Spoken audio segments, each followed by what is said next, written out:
El PRI dramatiza inventando crisis, pero el PT le pone datos y modelo. Así se cayó el discurso del miedo.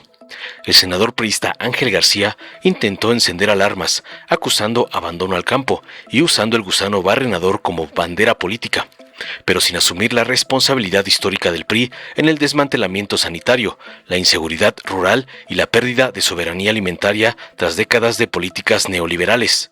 Pero en contraste a los chillidos del gatete de Alito, el diputado Reginaldo Sandoval del PT le reviró contundente, poniendo cifras y contexto. Explicó cómo la 4T rompió con ese modelo que empobreció al país, recuperó el papel del Estado, elevó salarios 154% en términos reales y sacó a millones de la pobreza, dejando claro que la crisis no nació hoy, sino en los narcogobiernos del PRI. Veamos enseguida cómo un patético mandadero de Alito es humillado por la cátedra del diputado Reginaldo Sandoval por atacar a la 4T, cómo le mandan sus narcoamos, el evasor Salinas Pliego y el junior tóxico Claudio X. Con su venia, presidenta. Gracias, compañeras y compañeros. Hoy subo a esta tribuna a decir algo incómodo, pero necesario. El gobierno está fallando en su responsabilidad básica de proteger al campo mexicano. Se está minimizando una crisis que ya está, una crisis que amenaza a la ganadería principalmente, a la seguridad alimentaria y a la economía del país. Y mientras eso ocurre, el discurso oficial pretende convencernos de que todo está bajo control y tristemente no lo está. Hablo de la propagación del gusano barrenador del ganado, una plaga que México erradicó hace décadas gracias a una política sanitaria seria. Hoy ha regresado no por casualidad, sino por negligencia, falta de planeación y abandono institucional. No hay una estrategia nacional clara. No hay recursos suficientes para los productores, no hay coordinación entre las autoridades y cuando el Estado se ausenta, el problema desde luego avanza. En Morelos, el campo sostiene a miles de familias, más de 175,000 hectáreas agrícolas, cerca de 64,000 unidades de producción, ganadería bovina y cultivos estratégicos como maíz, sorgo, arroz, caña de azúcar, por mencionar algunos. Pero hoy, producir en el campo morelense es cada vez más difícil y hoy, hay que decirlo, cada vez más peligroso a nivel nacional, porque el abandono sanitario se suma a la inseguridad. Nuestros productores y ganaderos enfrentan extorsiones, robo de ganado, asalto en caminos rurales y amenazas constantes, mientras las autoridades miran hacia otro lado. En muchas comunidades, denunciar no es una opción, porque no hay quien garantice su protección. Así, mientras el gusano barrenador avanza sobre el ganado, la delincuencia avanza sobre quienes trabajan en la tierra, y el daño no se queda en el campo. La falta de control sanitario pone en riesgo a la salud pública. La inseguridad rompe cadenas productivas, encarece los alimentos y empuja a muchas familias a abandonar sus tierras. Hoy vivimos este escenario, lamentablemente. El descuido sanitario ya nos llevó al cierre de fronteras, a la pérdida de mercados, empleos e ingresos. Y aún así, el gobierno insiste en reaccionar tarde, cuando el daño ya está hecho. Compañeras y compañeros, cuando un gobierno se niega a actuar frente a una amenaza conocida, también está tomando una decisión. Y hoy la decisión ha sido dejar solo al campo mexicano frente a las plagas, la delincuencia y la indiferencia. Desde esa tribuna exigimos acciones, no discursos, una política sanitaria seria, recursos suficientes para la sanidad animal, apoyo real a los productores, seguridad efectiva en las zonas rurales. Porque el campo de Morelos y de México no aguanta más. Necesitamos respuestas reales de acciones, no mentiras y no más engaños. Por su atención, muchas gracias. Es cuanto, Presidenta. Con su permiso, Presidenta. Adelante.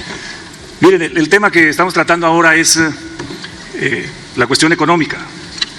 Y en la cuestión económica, en un sistema como el que tenemos, que es el sistema capitalista, la máxima relación abstracta es entre capital y trabajo.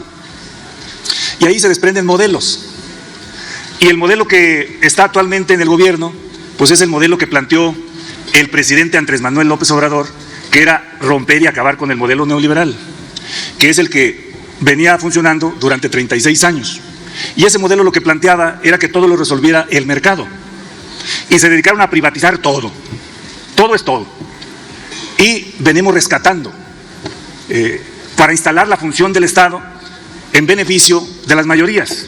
Porque el Estado, a través del gobierno, servía solo a los intereses de los que más tienen, de la oligarquía. Por eso tanta concentración y centralización de riqueza en México. Y pues por eso crecía la pobreza y la pobreza y la pobreza. Y por eso también precarizaron el salario, porque ¿de dónde viene la riqueza? Pues del trabajo. Y entonces el salario siempre subió por abajo de la inflación durante 36 años, perdió poder adquisitivo 76%. Y en el modelo de la 4T, que recuperamos la función del Estado para que el Estado, a través del gobierno, sirva a todos, la prioridad es el bienestar.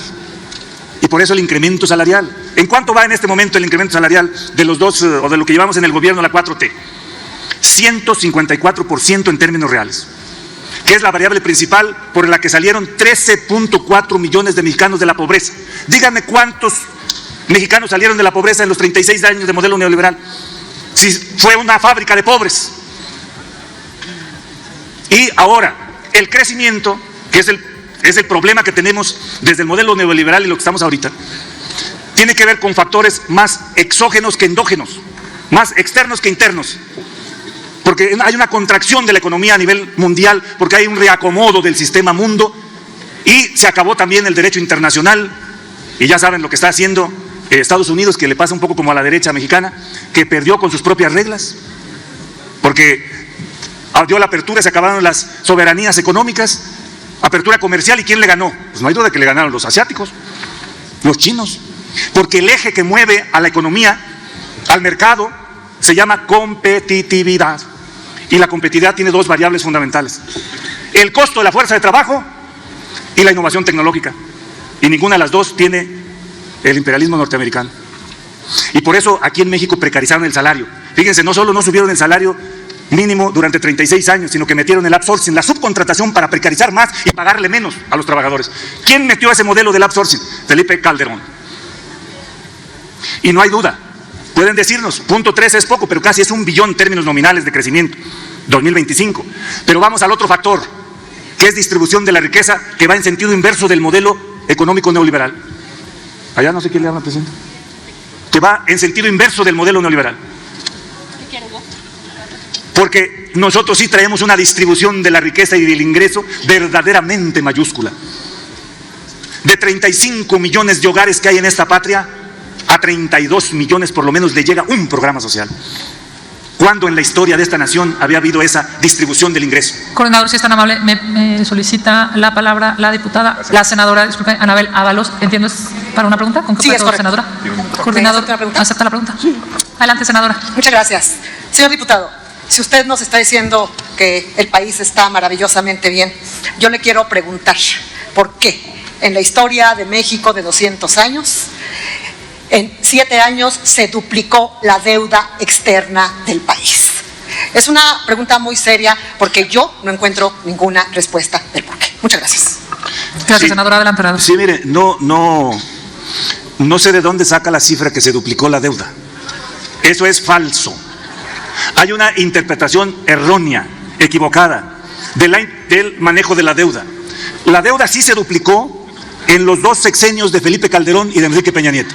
Ahí sí se duplicó. No, ahí sí se duplicó. Es que miren, ustedes explican en términos de crecimiento nominal, no en función del PIB como debe de explicarse el tema de la deuda. El que de los sexenios pasados, digamos del modelo neoliberal para acá, nosotros reconocemos que con el presidente Vicente Fox bajó. Pero con Calderón y Peña Nieto se duplicó. Y con Andrés Manuel López Obrador subió muy poquito. Muy poquito en referencia a PIB. Le doy la cifra, 8% en referencia a PIB. ¿Sabe cuánto es el valor del PIB en México? Para que podamos ahora explicarles cómo se lee el tema de la deuda. Ahí creo que es donde estamos mal. Sé que hay interpretación de carácter político, no de carácter técnico-económico. Entonces ahí valdría la pena, si quieren, les platicamos y les damos una introducción a los principios de economía política, para que puedan un poco comprender de mejor forma lo que realmente sucede en la patria. Y podemos incluso irnos para atrás, desde la historia de la deuda, hasta tuvimos una invasión por Francia por no pagarle la deuda y por lo que hizo Juárez de la moratoria, y una serie de cosas podemos explicar. Lo que sí fue grave en el tema de la deuda es el FOBAPROA. Es así porque eran deudas privadas y no las hicieron públicas. ¿Quién la hizo? Aquí no hay duda. PRI y PAN, Cedillo y PAN. Los diputados del PRI y del PAN aprobaron aquí el FOBAPROA.